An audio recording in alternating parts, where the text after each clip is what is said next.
ॐ सहना भवतु सहनौ भुनक्तु सह वीर्यं करवावहै तेजस्विनावधीतमस्तु मा विद्विषावहै। ॐ शान्ति शान्ति शान्तिः। ॐ पूर्णमदः पूर्णमिदं पूर्णात् पूर्णमुदच्यते पूर्णस्य पूर्णमादाय पूर्णमेवावशिष्यते। ॐ शान्ति शान्ति शान्तिः। श्रुतिस्मृतिपुराणानाम् आलयं करुणालयं नमामि भगवत्पादं शङ्करं लोकशङ्करं शङ्करं शङ्कराचार्यं केशवं बादरायणं सूत्रभाष्यकृतौ वन्दे भगवन्तौ पुनः पुनः। ईश्वरो गुरुरात्मेति मूर्तिभेदविभागिने व्योमवद्व्याप्तदेहाय दक्षिणामूर्तये नमः। ॐ पार्थाय प्रतिबोधितां भगवता नारायणेन स्वयं व्यासेन ग्रथितां पुराणमुनिना मध्ये महाभारतम् अद्वैतामृतवर्षिणीं भगवतीम् अष्टादशाध्यायिनीम् अम्ब त्वामनुसन्दधामि भगवद्गीते भवद्वेषिणी। यं ब्रह्मा वरुणेन्द्ररुद्रमरुतः स्तुन्वन्ति दिव्यैस्तवैः वेदैः साङ्गपदक्रमोपनिषदैः गायन्ति यं सामगाः। ध्यानावस्थिततद्गतेन मनसा पश्यन्ति यं योगिनः यस्यान्तन्न विदुःसुरासुरगणाः देवाय तस्मै नमः। पहला श्लोक। श्री भगवानुवाच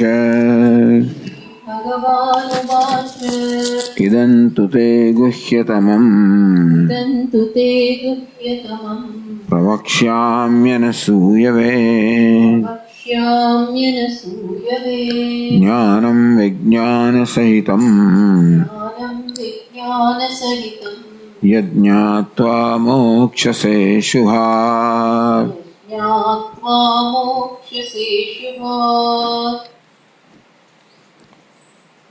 तो आ अध्यायની અવતરણિકામાં ટીકાકારે સમજાવ્યું શુદ્ધ બુદ્ધિનામ એહો મોક્ષ સિદ્ધર્થમ ચ કે ભલે આગળના અધ્યાયમાં મંદ બુદ્ધિ કે મધ્યમ બુદ્ધિના સાધકો માટે કર્મ કે ઉપાસનાની વાત કરવામાં આવી હોય, પરંતુ શુદ્ધ બુદ્ધિનામ જે શુદ્ધ બુદ્ધિ ધરાવનારા છે એમના માટે इहैव मोक्ष सिद्ध्यर्थम आ जन्म में एमने मोक्ष प्राप्त थाय। एक वस्तु साक्षात मोक्ष कारण परम ब्रह्म विषय ज्ञान विज्ञानम छे एना माटे साक्षात साधन छे। आ क्रम मुक्ति नहीं परंतु साक्षात मुक्ति एनु कारण छे परम ब्रह्म विषय ज्ञानम।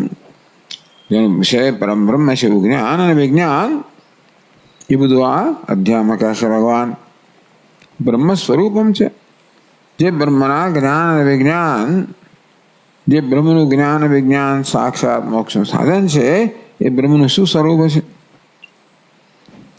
परस्य ब्रह्मणः आ परम ब्रह्म केवी रीते वास्तवमां सर्जन पालन लय ए प्रकृति કરવામાં આવે છે અને બ્રહ્મ તો સાક્ષી છે, અસંગ ઉદાસીન છે। આ બધું તદુપરાંત ઉપાસનાની પણ કેટલીક વાત કરવામાં આવશે. એ બધા માટે આ 9મા અધ્યાયનો પ્રારંભ કરવામાં આવે છે. કહે છે કે અર્જુનને નથી પૂછ્યું છતાં પણ દયાથી પ્રેરાઈને ભગવાન સ્વયં અર્જુનને તેના મનમાં જે જાણવાની ઈચ્છા હશે એ ધ્યાનમાં રાખીને પોતે સામેનો ઉપદેશ કરે છે. ઇદં તુ તે ગુહ્યતમમ,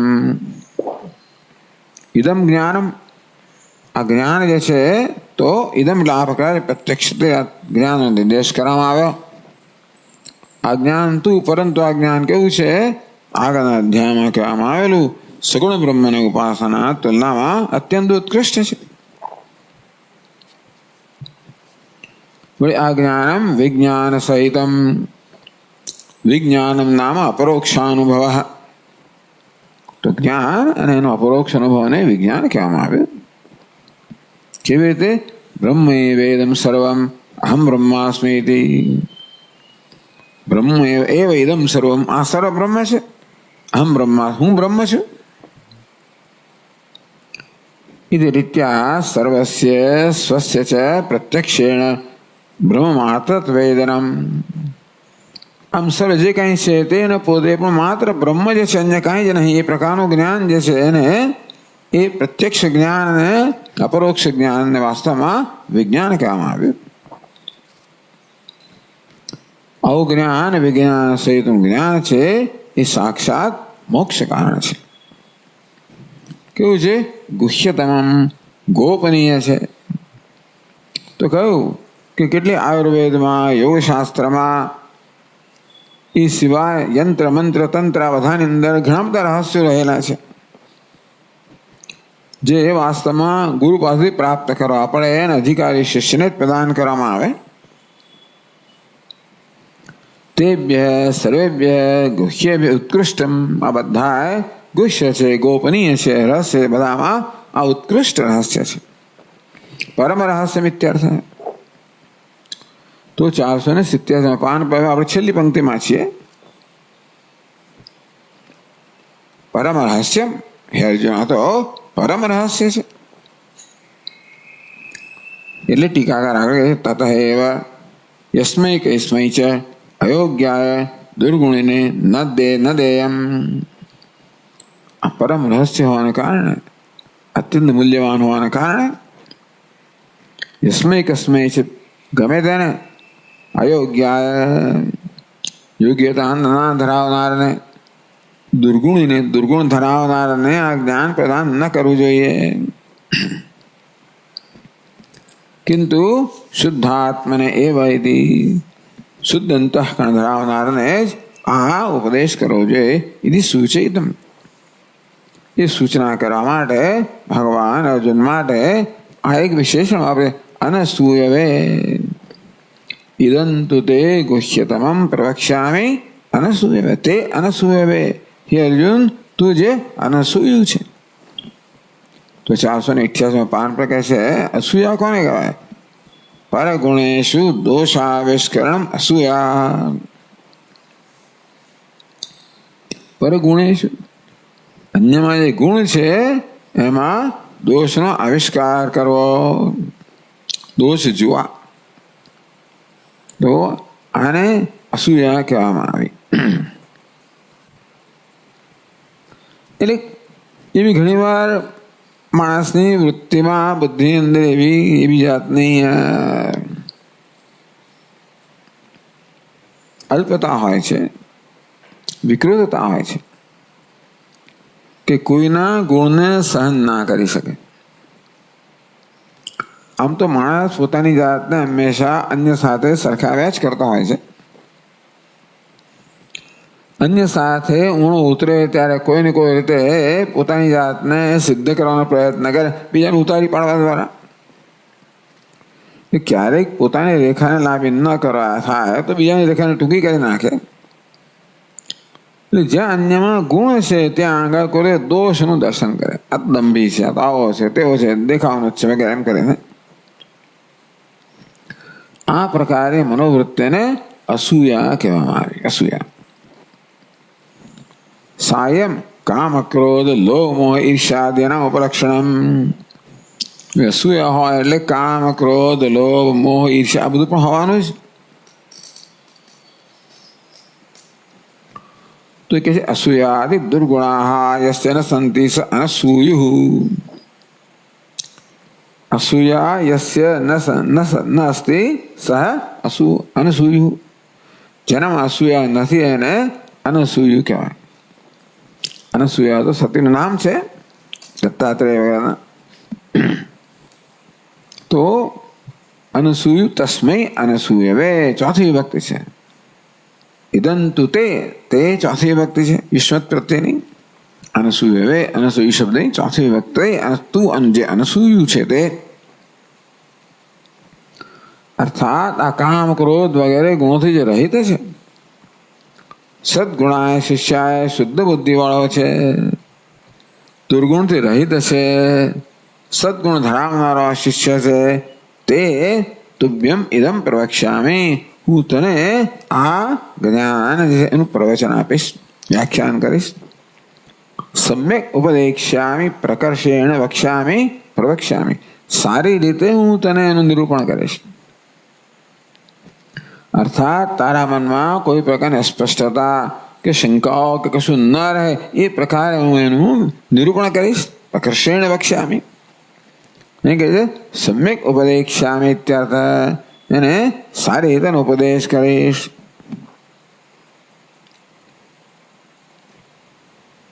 તો પ્રશ્ન થાય નનો ઇદમ જ્ઞાનમ પ્રાપ્તવત મમ કિમ સાધતે. આવી જાતની વૃત્તિ તો રહેલી જ છે માણસમાં. ભગવાન કહો છો એ પ્રકારનું જ્ઞાન પ્રાપ્ત કરવું પણ ખરો તો એનાથી મને લાભ શું છે? તો ભગવાન કહે યજ્ઞાત્વા મોક્ષસે અશુભાત. જે જ્ઞાન પ્રાપ્ત કરીને તું અશુભમાંથી મુક્ત થઈ જશે એનું ફળ છે.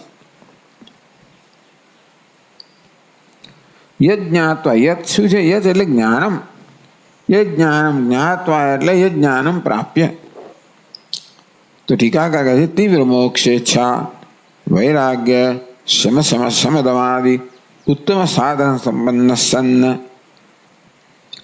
તીવ્ર મોક્ષની ઈચ્છા વૈરાગ્ય સમદમ વગેરે ઉત્તમ સાધનથી સંપન્ન થઈને ત્વમ મયા ઉચ્યમાનમ ઉક્ત વિશેષણ વિશિષ્ટમ યજ્ઞાનમ.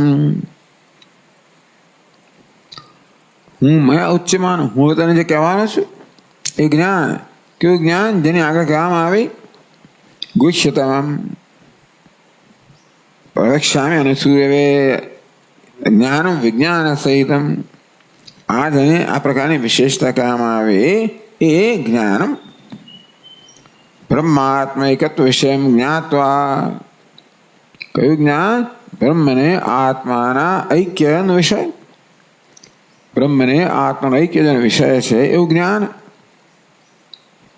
હવે જ્ઞાનમ જ્ઞાત્વા એટલે શું? જ્ઞાનને જાણીને એટલે શું? કે જ્ઞાનમ પ્રાપ્ય જ્ઞાનને પ્રાપ્ત કરે એવો અર્થ કર્યો.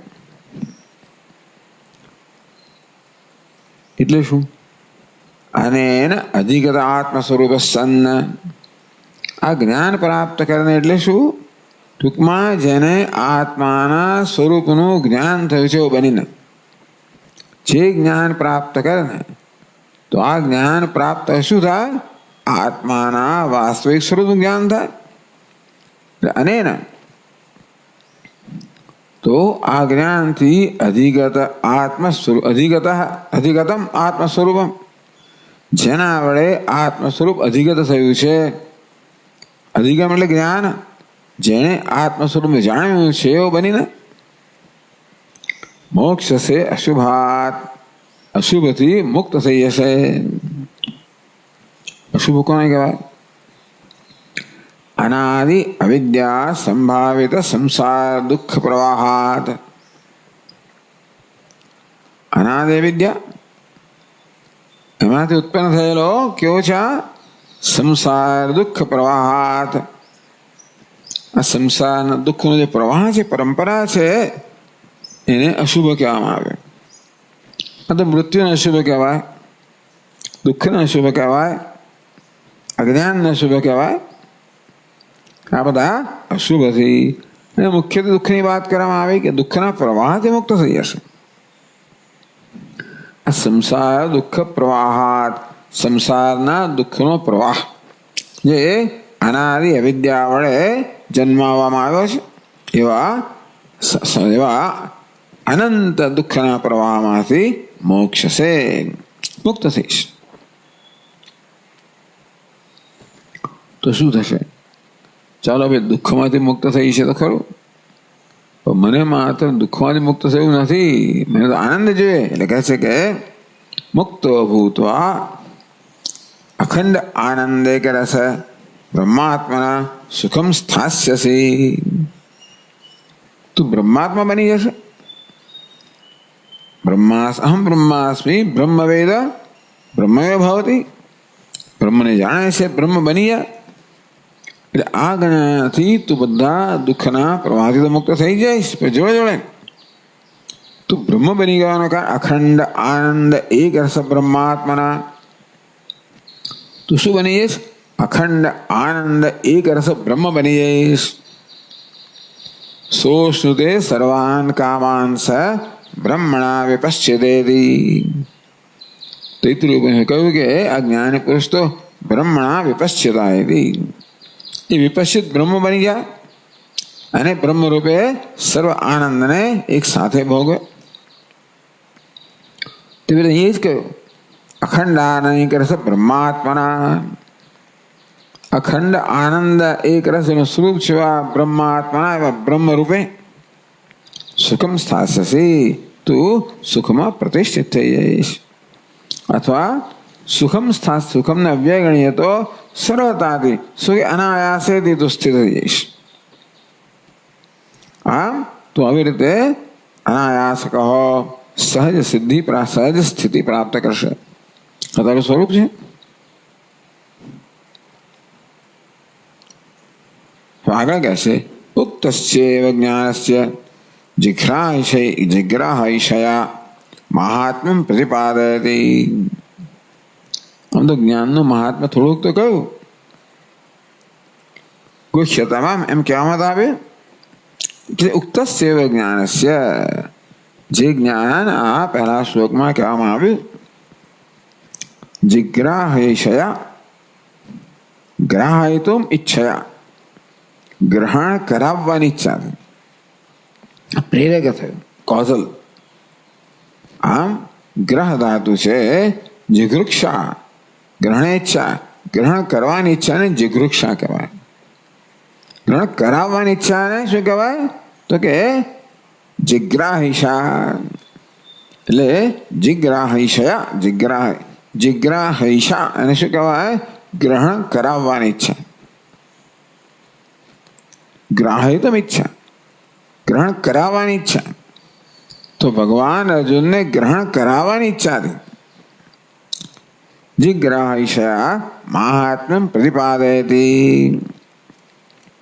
આ અર્જુનને જ્ઞાન ગ્રહણ કરાવવાની ઈચ્છાથી આ જ્ઞાનનું મહાત્મ્ય છે અને વળી પાછું પ્રતિપાદન કરે છે.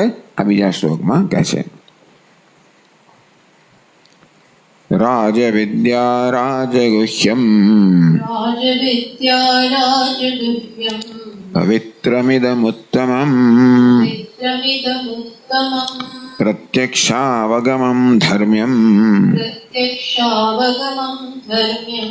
સુસુખમ કર્તુમવ્યયમ.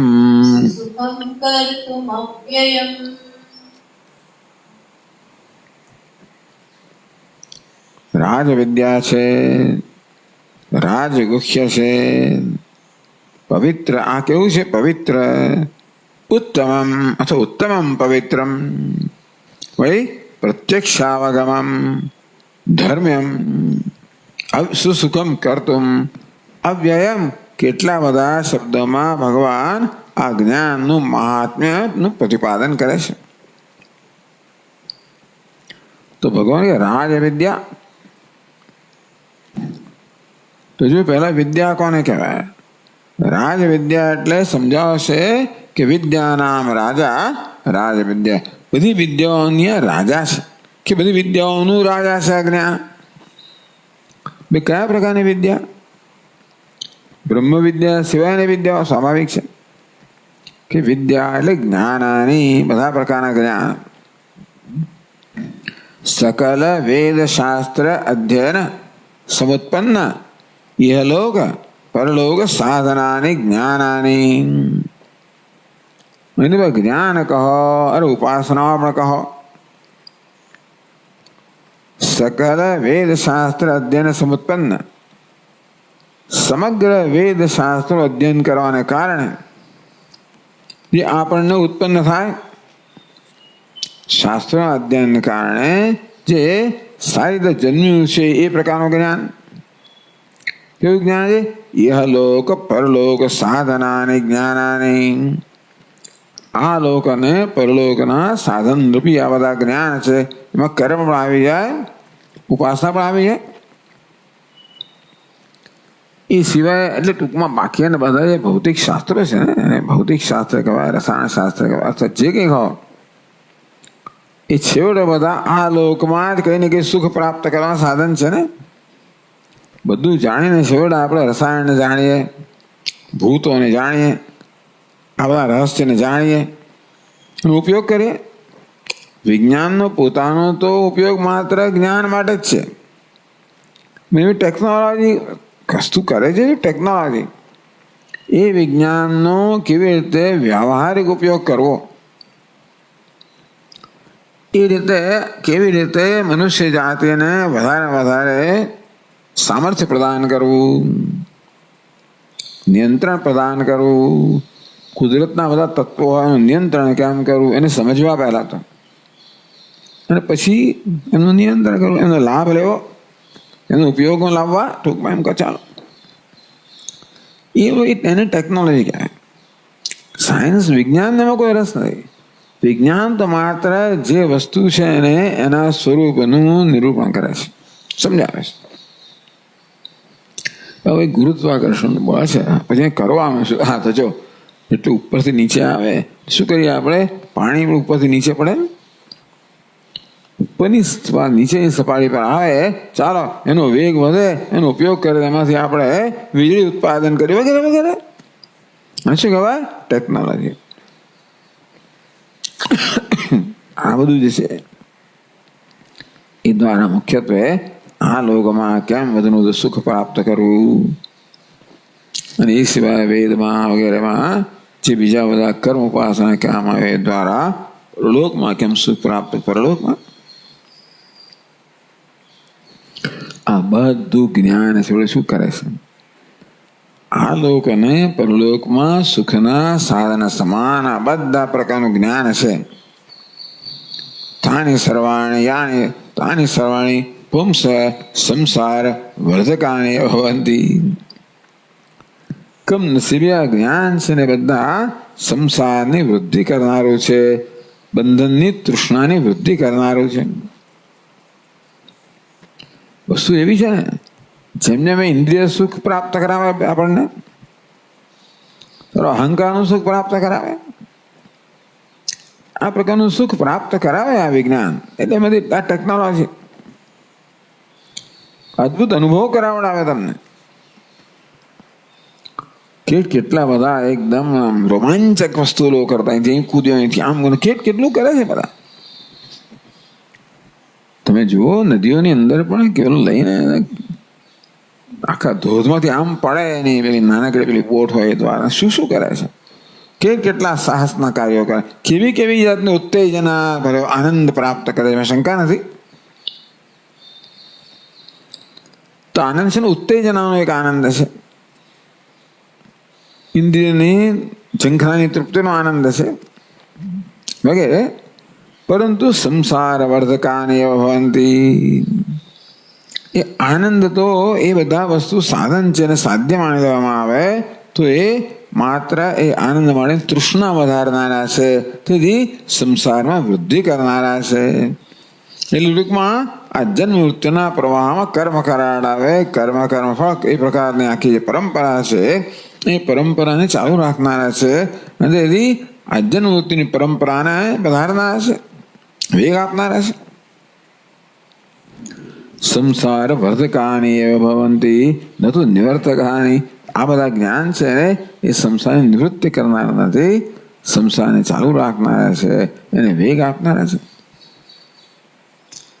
તો આ બધી વિદ્યા, વિદ્યાનામ રાજા, બધી વિદ્યાઓની રાજા બ્રહ્મ વિદ્યા છે. કઈ વિદ્યાઓ? આવી બધી વિદ્યાઓ.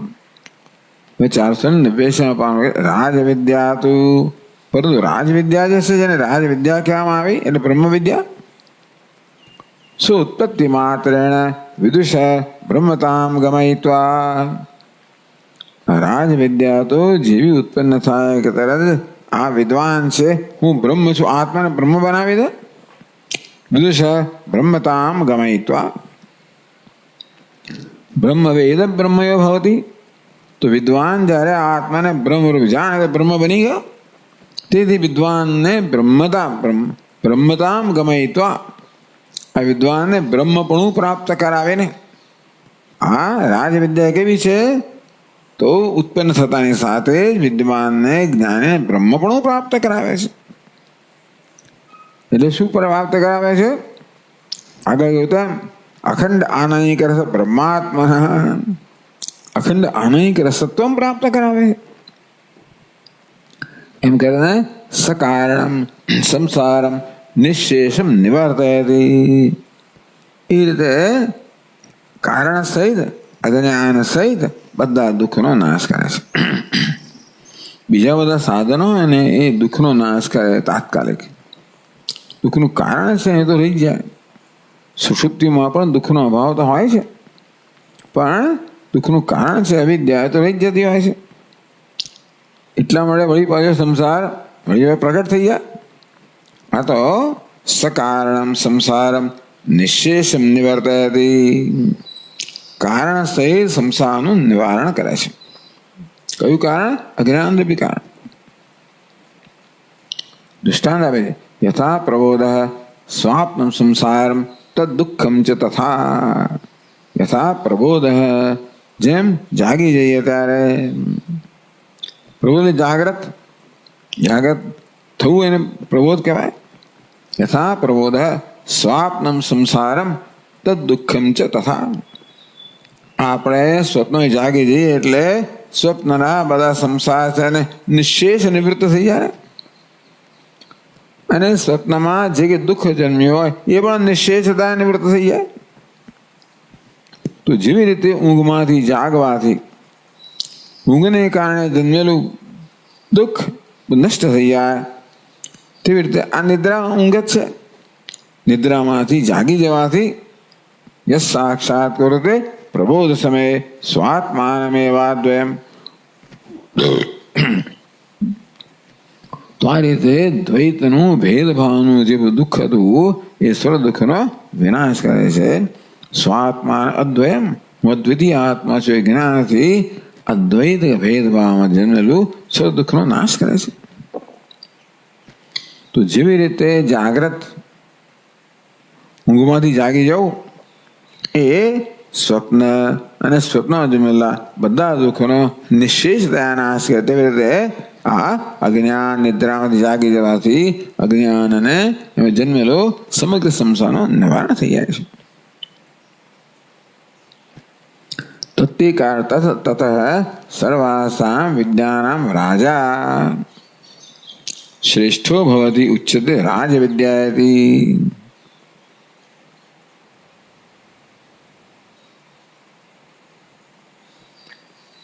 એટલે બ્રહ્મ વિદ્યા શું છે? બધી વિદ્યાની રાજા છે. રાજા પુલ્લિંગ શબ્દ છે. રાજા ભવતિ, શ્રેષ્ઠો ભવતિ. બ્રહ્મ વિદ્યા બધી વિદ્યાઓની રાજા છે. અહીં આ ટીકાકારે સમજાવ્યું રાજ વિદ્યા. ખરેખર વિદ્યા રાજ હોવું જોઈએ. તત્પુરુષની અંદર તો જે મહત્વનું પદ હોય ને, પ્રધાન પદ હોય ને એ ઉત્તર પછી હોય, અને પહેલું પદ હોય ને એ કેવું હોય? ગૌણ પદ હોય. એટલે તત્પુરુષ સમાસ જે છે ને એ ઉત્તર પદ પ્રધાન છે. બે પદની અંદર પછીનું પદ છે ને એમાં એની પ્રધાનતા હોય. આમાં ઉલટું છે. રાજ વિદ્યા પહેલું પદ પ્રધાન છે, વિદ્યાનામ રાજા એવું થયું ને. એટલે આ એક વિશેષ સૂત્ર છે. કહે છે કે ભાઈ રાજદંતાદિવત ઉપસર્જનસ્ય પરનિપાત એટલે ઉપસર્જનમ પૂર્વમ. રાજદંતાદિવત એક રાજદંતા જો રાજવિદ્યા રાજદંત શબ્દ છે. દંતાનામ રાજા દાંતની અંદર શ્રેષ્ઠ દાંત અમુક જાતને રાજદંત કહેવામાં આવે છે. એટલે રાજાનો દાંત નહીં, આમ તો રાજદંત રાજાનો દાંત એવું કહેવાય, તો કે નહીં દાંતનો રાજા એવું. એટલે ખરેખર રાજા તો પ્રધાન પદ છે ને, દંત ગૌણ પદ છે, પણ છતાંય એ ગૌણ પદને પહેલું મૂકવું જોઈએ, પ્રધાન પદને બીજું મૂકવું જોઈએ, એવો તત્પુરુષનો નિયમ છે. પછી શું કહ્યું? રાજદંત. જે રાજા જે પ્રધાન છે, જે ઉત્તર પદ હોવું જોઈએ, એને ઉપસર્જનસ્ય પરનિપાત, એને ઉપસર્જનમ કહેવામાં આવે. ઉપસર્જન એટલે ગૌણ શબ્દ, એ ગૌણ શબ્દને પહેલા મૂકે હોવો જોઈએ, પણ અહીંયા આગળ ઉપસર્જનસ્ય પરનિપાત, એ ઉપસર્જન છે ગૌણ છે ને એને પછી મૂક્યો. તો અને મુખ્ય પદને પહેલા મૂક્યું, એટલે વિદ્યા રાજ કહેવાના બદલે રાજ વિદ્યા કહેવામાં આવી. દંતરાજને બદલે રાજદંત કહેવામાં આવ્યું. તો હવે એક સૂત્ર પણ છે પાણીની અંદર, રાજદંતાદિષુ પરમ. ઉપસર્જનમ પહેલા શું કહેવામાં આવે? ઉપસર્જનમ પૂર્વમ. ઉપસર્જન અર્થાત બે પદમાં જે ગૌણ પદ હોય એ પહેલા આવવો જોઈએ તત્પુરુષ સમાસમાં. રાજા પુરુષ આપણે કહીએ તો રાજાનો પુરુષ પુરુષ પ્રધાન છે. પણ એક વિશેષ સૂત્ર કહ્યું રાજદંતાદિષુ પરમ. રાજદંત આખા સમાસનો મોટો ગણ છે, બહુ બધા સમાસો કયા છે. રાજદંત પહેલો છે, અનેક બધા છે સમાસો, એ બધામાં પરમ તો જે ઉપસર્જન છે એને પૂર્વમ ને પરમ પછીથી આવે છે એવું કહ્યું. તેથી રાજદંત નો સુધા દંતાનામ રાજા રાજદંત. રાજા એ રાજા શબ્દ તો પહેલા પછી આવવો જોઈએ, એને બદલે રાજદંત પહેલા આવ્યો. તેવી રીતે અહીંયા પણ રાજવિદ્યા એ રાજા શબ્દ પછી આવવો જોઈએ. વિદ્યાનામ રાજા, વિદ્યારાજ કહું છે, ભગવાન શું કહે છે? રાજવિદ્યા. એ આ પ્રકારના સમાસને સમાન છે. તत् સર્વાસામ વિદ્યાનામ રાજા. રાજ્ઞ વિદ્યા નહીં, વિદ્યાનામ રાજા. એ તો તત્પુરુષમાં આવું થાય, રાજ્ઞ વિદ્યા, રાજવિદ્યા. પણ આ કિસ્સામાં શું થાય છે?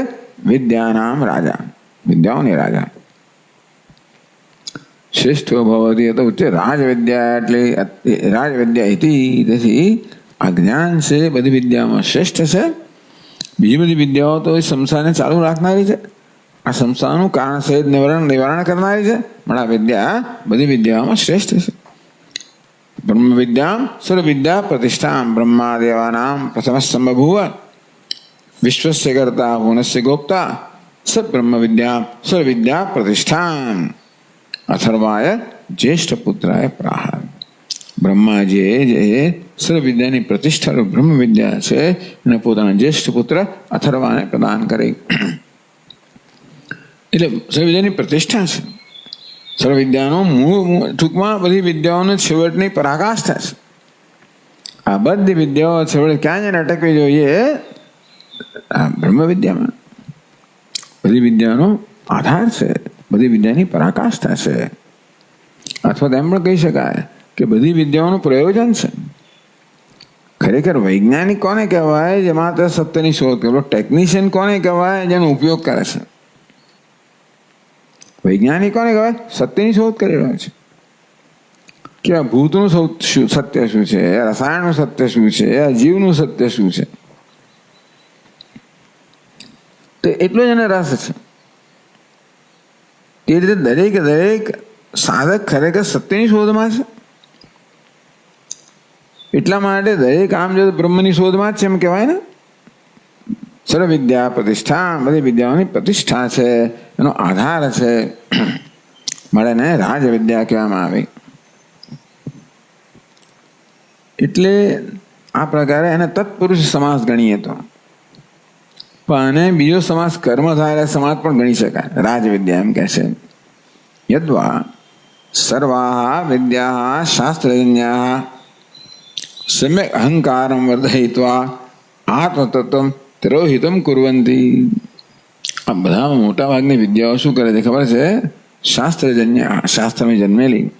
વૈયાકરણ હોય, તાર્કિક હોય, નૈયાયિક હોય, આ બધા મોટા મોટા પંડિતો હોય.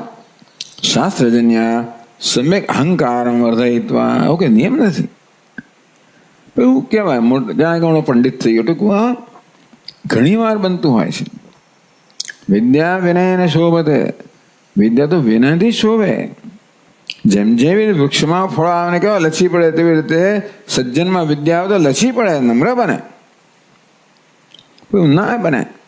એ વિદ્યા ઘણી વાર અહંકાર વધારનારી બને છે, એવું જોવામાં આવે છે.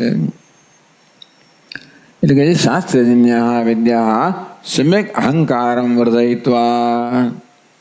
એ બીજી બધી વિદ્યાઓ અહંકારમાં વૃદ્ધિ કરે એ બધી સંભાવના છે.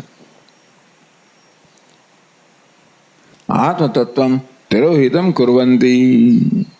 હું મહાન વિદ્વાન છું એ પ્રકારનું અભિમાન મારામાં જન્માવીને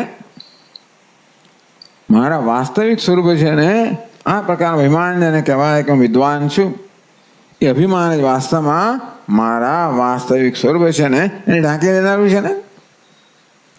જેવી રીતે સામે પડેલો પદાર્થ આ સર્પ છે એમ કહીએ એટલે એ રજ્જુ તત્વને તિરોહિત ઢાંકી દેશે. તે રીતે પોતાના વિષયના જે કોઈ પ્રકારના ભ્રમ હોય એ પોતાના વાસ્તવિક સ્વરૂપને ઢાંકી દેનારા જ બને. એટલે ઘમંડ ના પણ જન્મ આવે. અહંકારનો અર્થ ઘમંડ ના પણ કરો તો હું વિદ્વાન છું એ પ્રકારનો અભિમાન જન્મ આવે, એ પ્રકારનો ખ્યાલ તો જન્મ આવે છે. એ રીતે હું બ્રહ્મ છું એ જ્ઞાનને શું કરે? ઢાંકી દે. તેરો એ જ આ પ્રકાર કોઈ પ્રકારનો આત્માવેશનો કોઈ પ્રકારનો ભ્રમ ખ્યાલ છે ને એ આત્માના વાસ્તવિક સ્વરૂપને ઢાંકી દેનારો બને. જેમ કે સર્પ છે એ ભ્રમ જ રજ્જુને ઢાંકી દેનારો હોય છે. આત્મતત્વમ તિરોહિતમ કુર્વંતી. આ બધી વિદ્યાઓ શું કરે છે? આત્મતત્વને તિરોહિત કરે છે, ઢાંકી દે છે.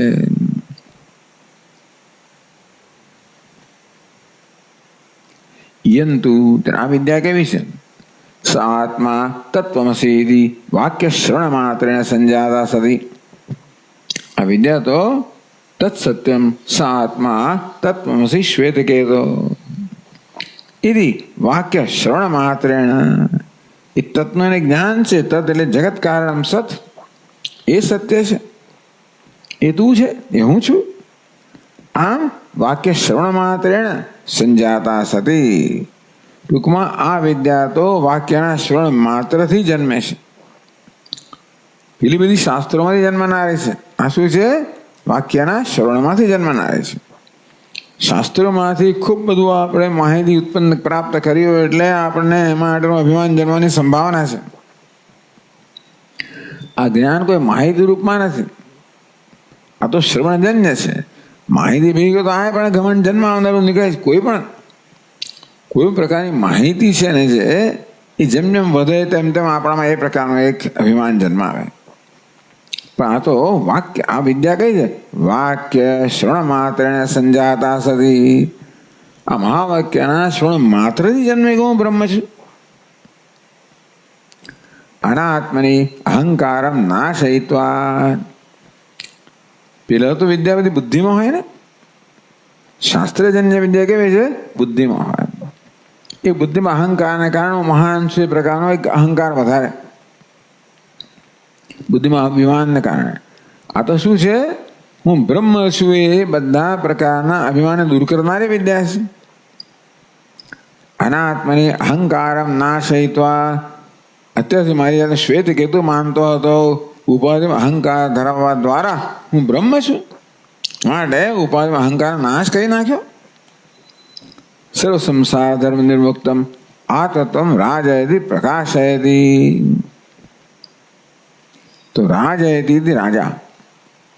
રાજ એટલે પ્રકાશો. રાજતે રાજા. રાજયતિ પ્રકાશ. રાજતે પ્રકાશનો રાજા. એટલે રાજા ઉભો હોય તો બીજા બધાને એકદમ તરી આવે હંમેશા, કારણ કે એ હોય તેજસ્વી હોય ને. એટલે રાજા કહેવામાં આવ્યો. આ વિદ્યાને રાજા, કારણ કે એ પણ તેજસ્વી છે, બધી વિદ્યામાં તરી આવે છે, એકદમ ઉઠી આવે છે. અથવા તો રાજયતી એમ કહે છે. રાજતે કરતા રાજયતી પ્રકાશયતી, આ તો પ્રકાશિત કરનાર છે એવું કહ્યું. કોને પ્રકાશિત કરનાર છે? આત્મતત્વ રાજયતી, આત્મતત્વને પ્રકાશિત કરનારી છે. કેવું આત્મતત્વ?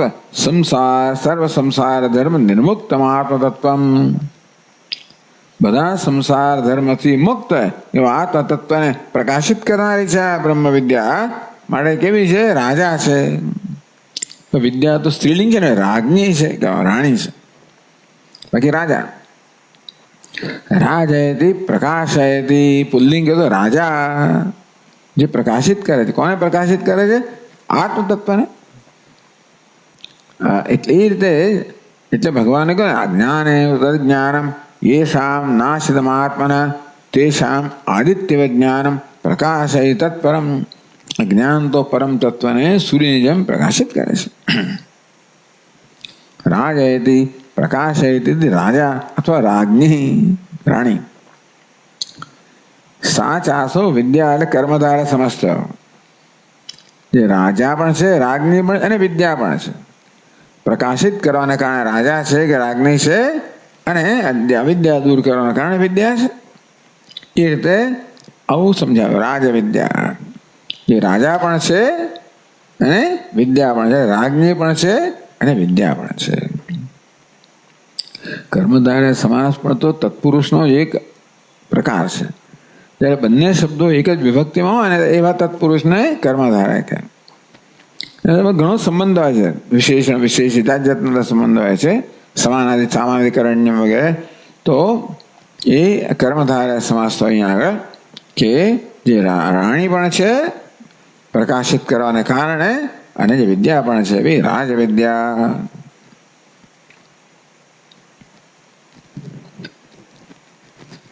રાજગુહ્યમ પછી કહે છે, રાજગુહ્યમ છે ભાઈ ગુહ્યાનામ રાજા રાજગુહ્યમ. એ પ્રકારે બધા ગુહ્યોમાં ગોપનીયમાં રાજા છે. આગળ ગુહ્યતમમ તો કહ્યું જ જો કે ઇદં તો તે ગુહ્યતમમ કહ્યું, વળી પાછા રાજગુહ્યમ કહે છે. તો રાજગુહ્યમ છે. ગુહ્યા સંવર્ણિયા, ગુહ્ય એટલે છુપાવવા યોગ્ય, સંવર્ણી પેલું રહસ્ય એમ કહેવામાં આવ્યું. ત્યાં આગળ ગુહ્યતમ કહ્યું ને, ગુહ્ય એટલે રહસ્ય, એ સર્વશ્રેષ્ઠ રહસ્ય. ગુહ એટલે સંવરણે, છુપાવવું. ગુહ્યા સંવરણીયા, ટૂંકમાં જે બધા ઢાંકવા જોઈએ, છુપાવવા જોઈએ. કેવા? મંત્રેન્દ્રદી દિવ્ય ઔષધાદય પદાર્થ,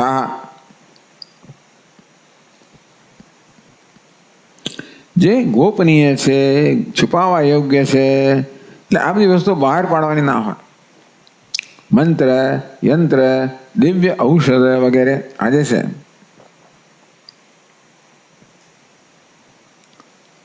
એ સમૂહ પદાર્થ અમૂલ્યા રત્નાદય, અથવા તો રત્ન વગેરે અમૂલ્ય પદાર્થ પણ કેવા છે? સંવર્ણીય ગોપનીય, એ પણ ઢાંકવા યોગ્ય, છુપાવવા યોગ્ય છે. તેષામ એટલે ગુહ્યાનામ રાજા રાજગુહ્યમ, તેષામ સર્વેશામ રાજા.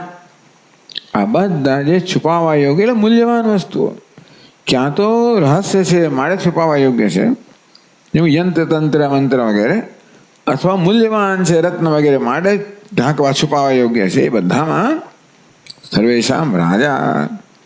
અતિ રહસ્યત્વેના, તો આમાં છુપાવવાનું શું? અતિ રહસ્ય છે. એટલા માટે રત્ન જેવું મૂલ્ય તો ખરું, પણ છેવટે અતિ રહસ્ય છે. પેલા મંત્ર તંત્ર યંત્ર રહસ્ય, આ તો અતિ રહસ્ય છે. અતિ રહસ્ય તે ગોપનીયત્વાદ રાજગુહ્યમ. તો અતિ રહસ્ય હોવાને કારણે જે ગોપનીય છે, છુપાવવા યોગ્ય છે, ઢાંકવા યોગ્ય છે, એને રાજગુહ્યમ કહેવામાં આવ્યું.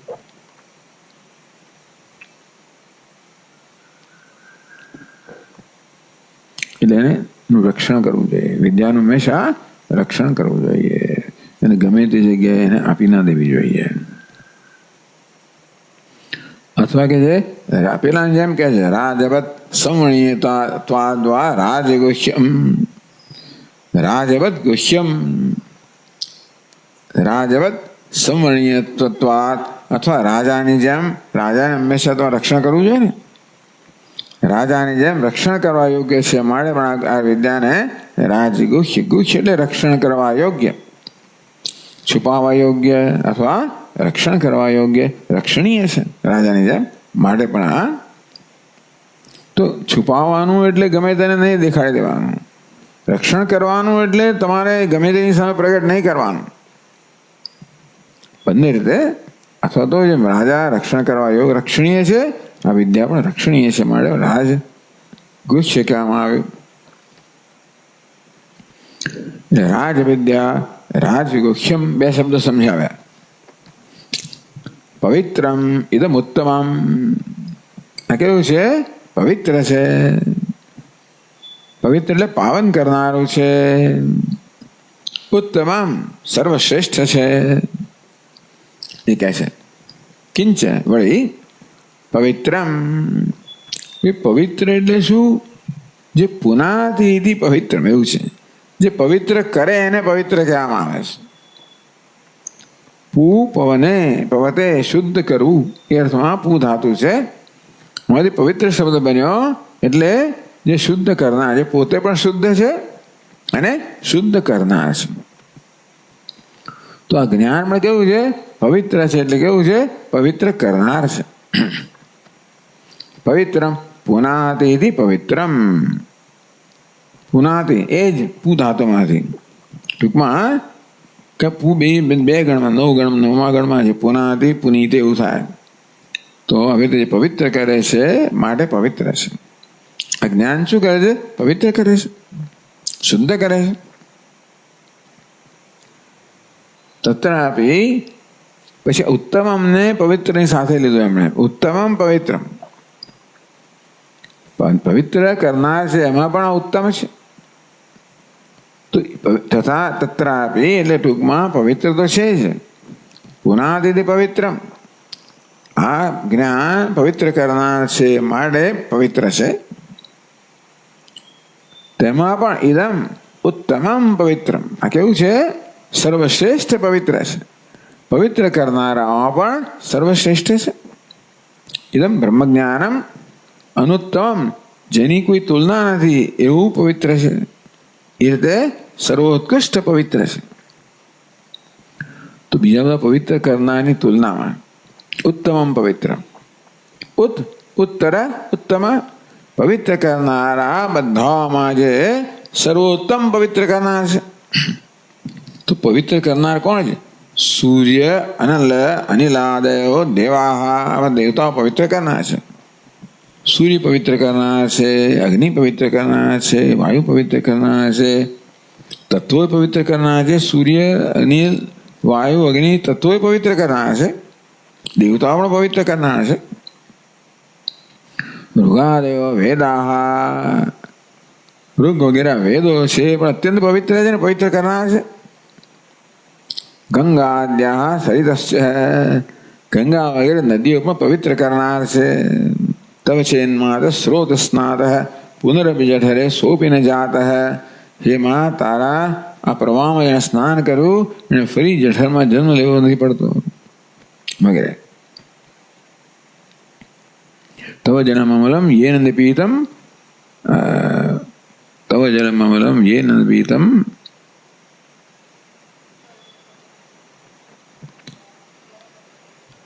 પરમપદમ તેન ગૃહીતમ. ચાલો, જે તારા જળનું પાન કરે છે પરમપદને પ્રાપ્ત કરે છે. તો ગંગા અદ્યા સરિતસ્ય, ગંગા વગેરે નદીઓ પણ પવિત્ર કરનાર છે. એક ડૂબકી મારવાથી આખા બધા જન્મનો પાપ હરેલું એવું કહેવામાં આવે ગંગા વગેરે માટે.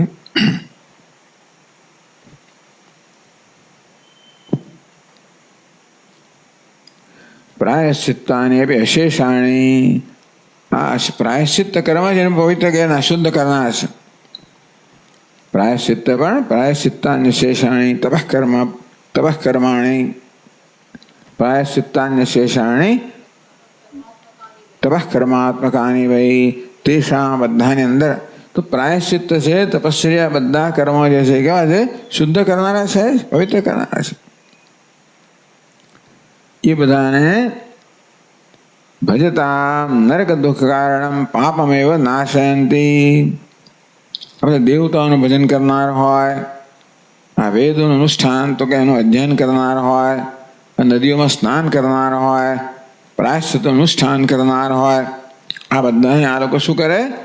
નર દુઃખ કારણ પાપમેવ, બધાનું પાપ નાશ કરે. એમ કરીને આપણને નરકમાંથી મુક્ત કરે. પુનર્ભી જઠરે સોપીને જાત, ફરી એને જઠરમાં ન જન્મવું પડે. પણ આ બધા છે માત્ર પાપને દૂર કરનારા છે. તચ્ચાપી તાત્કાલિકમેવ પાપમ, એ પણ તાત્કાલિક પાપને દૂર કરનારા છે. ન તો પુણ્ય, આ બધા શુદ્ધ કરનારા છે, એ પુણ્યનો નાશ કરનારા નથી. એદમ બ્રહ્મ જ્ઞાનમ તું તદા વિદ્વાન પુણ્ય પાપે વિધુય. વિદ્વાન જ્ઞાની પુરુષ તો પુણ્ય પાપ આ બધા જે છે એને ખંખેરી નાખે છે, નષ્ટ કરી નાખે છે, ધોઈ નાખે. વિધુએ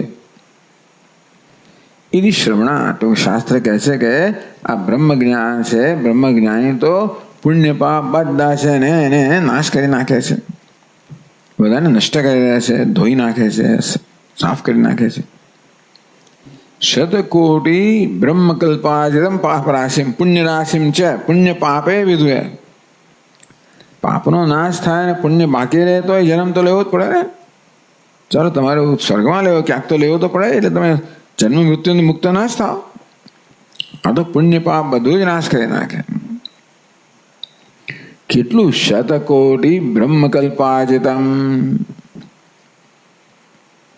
સેંકડો કરોડો બ્રહ્મના કલ્પ. બ્રહ્મકલ્પ એટલે બ્રહ્મના કલ્પ, બ્રહ્મનું આખું આયુષ્ય, 100 વર્ષનું આયુષ્ય બ્રહ્માજીનું. સેંકડો કરોડો કલ્પમાં ઉત્પન્ન તમે અર્જિત કરેલું, સંચિત કરેલું પુણ્ય પાપ બધું જ. પાપ રાશિમ પુણ્ય રાશિમ છે, બધો પાપનો સમૂહ, પુણ્યનો સમૂહ. બહુજન્મ મરણ તદ દુઃખ પ્રવાહ કારણ. જો કંઈ ન કરવામાં આવે તો આ બધું સંચિત કર્મ છે, પુણ્ય પાપ, એ અસંખ્ય જન્મના મરણને અમે દુઃખના પ્રવાહનું કારણ બને. જન્મ મરણ થયા જ કરે એટલે એનું દુઃખનું કારણ બને.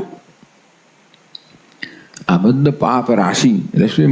પાપનો ઢેર, પુણ્યનો ઢેર. આ કેવું છે? તુલ પર્વત પર્વતાન અગ્નિ એવ. અગ્નિ તુલ એટલે રૂ.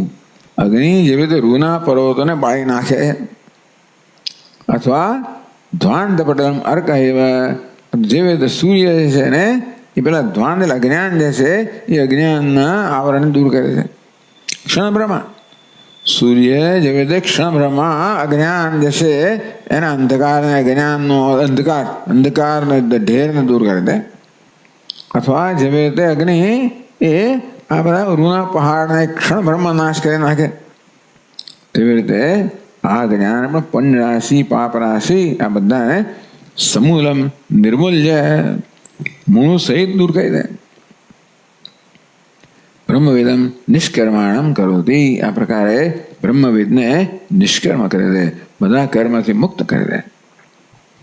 કર્મ હોય તો તમારો જન્મ હોય, કર્મ નાશ થઈ ગયા એટલે ટૂંકમાં યજ્ઞાયાચરતઃ કર્મ સમગ્રમ પ્રવિલીયતે, તો ફળ સહિત બધું કર્મ નષ્ટ થઈ જાય. નિષ્કર્માણમ કરોતિ, બ્રહ્મ જ્ઞાનને નિષ્કર્મા બનાવી દે છે. અતઃ બ્રહ્મ જ્ઞાનમેવ બ્રહ્મ વિષ્ણુ શિવાદીનામ અર્કાદીનામ છે ભાવકત્વાત. આ તો કહે છે કે બ્રહ્મ જ્ઞાન છે તો બ્રહ્માજી, વિષ્ણુ ભગવાન, શિવજી, અર્ક એટલે સૂર્ય, બધા દેવતા, એ બધાને પવિત્ર કરનારો છે.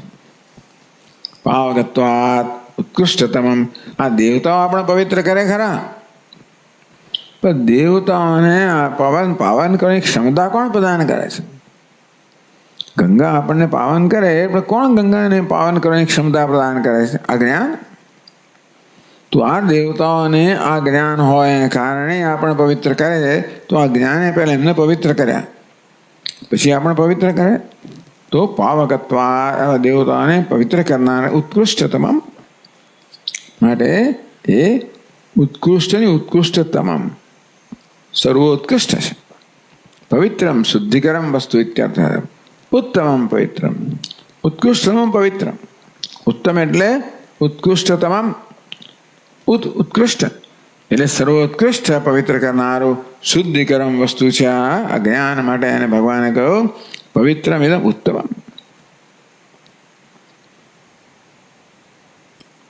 તો આ પ્રકારે આ જ્ઞાનનું મહાત્મ્ય કહું. રાજવિદ્યા રાજગોક્ષ્યમ ઉત્તમમ પવિત્રમ. એ પ્રકારે ભગવાને પહેલી પંક્તિમાં આ જ્ઞાનનું મહાત્મ્ય કહ્યું.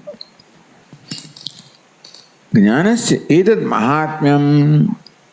આ જ્ઞાન પછી જે પ્રત્યક્ષ અવગમ છે એ જ્ઞાનનું વિશેષણ ન લીધા જ્ઞાનના મહાત્મ્ય વિશેષણ લે છે. તો પ્રત્યક્ષ અવગમ જ્ઞાનનું જ વિશેષણ કહી શકાય. ધર્મ્યમ સુસુખમ જ્ઞાનસ્ય એતદ મહાત્મ્યમ. આ જ્ઞાનનું મહાત્મ્ય કહેવામાં આવ્યું ને. રાજવિદ્યા રાજગુહ્યમ પવિત્રમ ઉત્તમમ. શાસ્ત્રીગમ્યમ યા પ્રમાણાંતરગમ્યમ વા કાલાંતરગમ્યમ યા ઇતિ આકાંક્ષાયામ. આ જ્ઞાનના મહાત્મ્યનો આપણને ક્યારેય ખબર પડે?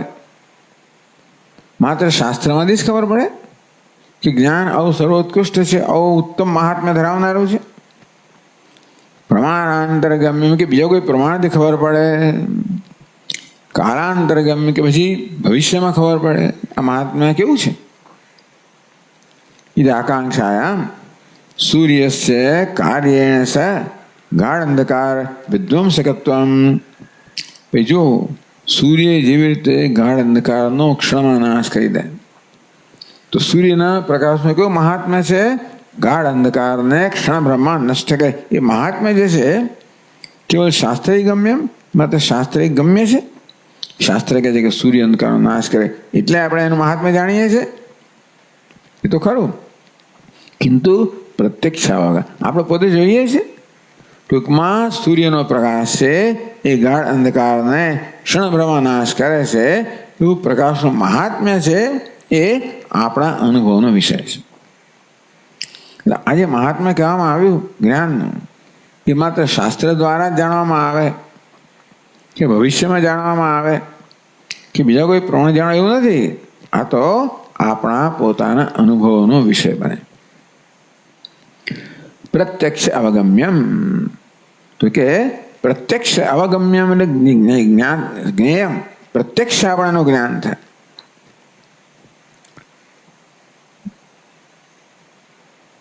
તો જેવી રીતે સૂર્ય છે ગાઢ અંધકારને નાશ કરવાનું સૂર્યના પ્રકાશનું મહાત્મ્ય છે એ આપણને પ્રત્યક્ષ અનુભવનો વિષય છે. તથા આ જ્ઞાન તેવી રીતે આ જ્ઞાનનું મહાત્મ્ય જે કહ્યું એ પણ આપણા પ્રત્યક્ષ અનુભવનો વિષય છે. એ પ્રત્યક્ષાવગમમ એટલે ટૂંકમાં આ પ્રત્યક્ષાવગમ એ મહાત્મ્યનું વિશેષણ કહ્યું, જ્ઞાનનું નહીં. તો પ્રત્યક્ષ અવગમમ એ સમજાવે છે. અવગમ્યતે અનહિત અવગમમ આ રીતે સમજાવ્યું. અવગમ એટલે જ્ઞાન, અવગમ્યતે જ્ઞાયતે અને જેનાથી જાણવામાં આવે છે તે અવગમમ. આ રીતે કરણ વ્યુત્પત્તિ સમજાવ્યું. જેનાથી જાણવામાં આવે છે, જેનાથી અવગમ થાય છે એના અવગમ એટલે પ્રમાણમ, ટૂંકમાં જ્ઞાનનું સાધન. તત્તુ પ્રત્યક્ષમ એટલે પ્રત્યક્ષ અવગમમ. તો અવગમ એટલે પ્રમાણમ એ પ્રત્યક્ષ છે. વૈદુષ્યમ પ્રત્યક્ષમ અવગમમ યસ્ય તત્ પ્રત્યક્ષાવગમમ. પ્રત્યક્ષમ વૈદુષ્યમ એટલે પ્રત્યક્ષ જ્ઞાન, પ્રત્યક્ષ અધિગમ એને પ્રત્યક્ષમ અવગમમ કહેવામાં આવે. તો પ્રત્યક્ષ અવગમ જેનો થાય છે, પ્રત્યક્ષ વૈદુષ્ય જેનો થાય છે, પ્રત્યક્ષ જ્ઞાન જેનો થાય છે એને પ્રત્યક્ષાવગમમ. પ્રત્યક્ષાવગમમ પ્રત્યક્ષ અને અવગમ બે શબ્દો પ્રત્યક્ષાવગમમ. પ્રત્યક્ષમ અવગમમ યસ્ય તત્ પ્રત્યક્ષાવગમમ. જેનું અવગમ પ્રત્યક્ષ થાય છે એને પ્રત્યક્ષાવગમમ કહેવામાં. આ બહુવ્રીહી સમાસ થયો. તો ટૂંકમાં પ્રત્યક્ષ જેનું જ્ઞાન થાય છે, પ્રત્યક્ષ અનુભવ થાય છે, એવું આ મહાત્મ્ય છે. એટલે શું થયું? જ્ઞાન મહાત્મ્ય વિદ્વત પ્રત્યક્ષમ ઇત્યર્થ. ટૂંકમાં રાજવિદ્યા રાજગુહ્યમ પવિત્રમ ઉત્તમમ, જે આ જ્ઞાનનું મહાત્મ્ય છે ને એ વિદ્વાનોને પ્રત્યક્ષ છે. એ પોતે જોઈ છે કે હા બરાબર છે. એવું નથી કે માત્ર શાસ્ત્રિક ગમ્ય, શાસ્ત્ર તો કહે છે જ, પણ એ વિદ્વાનો માટે પ્રત્યક્ષ અનુભવનો વિષય બને છે.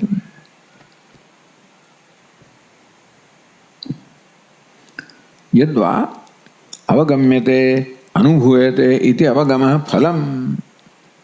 તો જો પહેલા અવગમ્યતે અનેનેતિ અવગમમ એવું કહ્યું, કર્ણ વ્યુત્પત્તિ. યદ્વા અવગમ્યતે, આ કર્મ વિભક્તિ ગઈ, કર્મ વ્યુત્પત્તિ. અવગમ્યતે ઇતિ અવગમ, જે જણાય છે અવગમ્યતે અનુભૂયતે, જેનો અવગમ કરવામાં આવે છે, જેનો અનુભવ કરવામાં આવે છે, એને અવગમ કહેવામાં આવે. શું? તો કે ફળ, ફલમ. પ્રત્યક્ષ અવગમમ, પ્રત્યક્ષ અવગમ યસ્ય તત પ્રત્યક્ષાવગમમ. જેનો અવગમ પ્રત્યક્ષ છે એ જ જેનો અનુભવ સાક્ષાત છે એને પ્રત્યક્ષાવગમમ. એ કેવું? ભોજનાદિ સુખવત. તો ભોજન કરો અને સુખ છે એ કેવું છે? પ્રત્યક્ષનો અનુભવ થાય છે. તો એ રીતે સદ્ય પ્રત્યક્ષમ જ્ઞાન, એટલે ફળ કહેવામાં આવે તો પણ ટૂંકમાં પ્રત્યક્ષાવગમમ, અવગમનો અર્થ એ મહાત્મ્યનો, એનું વિશેષણ કહેવામાં આવે તો મહાત્મ્ય છે વિદ્વાનોને પ્રત્યક્ષ છે. અથવા અવગમ શબ્દનો ફળ કરવામાં આવે, અવગમ્યતે ઇતિ અવગમ ફલમ. તો પ્રત્યક્ષ અવગમ યસ્ય તત પ્રત્યક્ષાવગમમ ભોજનાદિ સુખવદ. તો પછી આ જ્ઞાનનું, આ જ્ઞાન ફળનું તો વિશેષણ થયું. પેલું શું થયું? મહાત્માનું વિશેષણ થયું.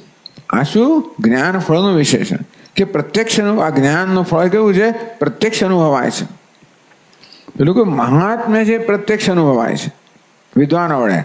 આ શું છે? આ જ્ઞાનનું ફળ છે ને એ વિદ્વાનો વડે પ્રત્યક્ષ અનુભવાય. આપણે જેવી રીતે ભોજનનો રસ છે એ પ્રત્યક્ષ અનુભવે, તેવી રીતે વિદ્વાનો પણ આ જ્ઞાનનું ફળ જે છે એ પ્રત્યક્ષ અનુભવ કરે છે. એટલે પ્રત્યક્ષાવગમમ સદ્ય પ્રત્યક્ષમ જ્ઞાનફલમ ન ધર્માદવત પરોક્ષમ. એવું છે ને, ધર્મ એટલે સત્કર્મ કરો ને એનું ફળ તો ભવિષ્યમાં મળે. ત્યારે આ જ્ઞાનનું ફળ કેવું મળે? તાત્કાલિક મળે એને પ્રત્યક્ષાવગમ કહેવામાં આવે.